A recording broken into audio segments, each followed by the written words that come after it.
আসসালামু আলাইকুম। সকলে কেমন আছেন? আশা করি সবাই ভালো আছেন। তো আমি কিন্তু এখন দাঁড়িয়ে আছি কাজিয়াচরের এক দরিদ্র চরের ভিতরে। আর এখানে কিন্তু চতুর সাইডে ধু-ধু করতেছে। গ্রামের প্রকৃতি দেখা যায়।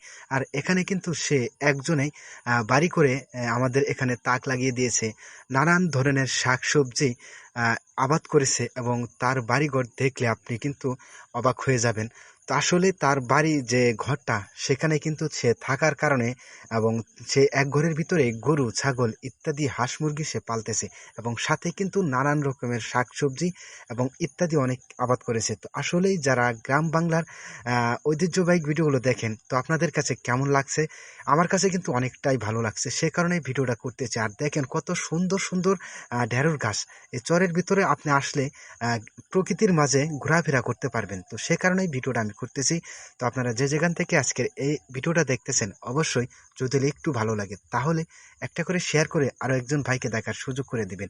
আমাদের এই কাজিয়া চরে তো আসলে আপনি দেখতে পারবেন চরের ভিতরে কিন্তু ধুধু করতেছে সেই চরের মাঝখানে কিন্তু একটি ঘর। অনেক কষ্ট করে সে কিন্তু এখানে জীবন পার করতেছে। তো এখানে কিন্তু বন্যার পানি আসলে কিন্তু তার বাড়ি তলিয়ে যায়।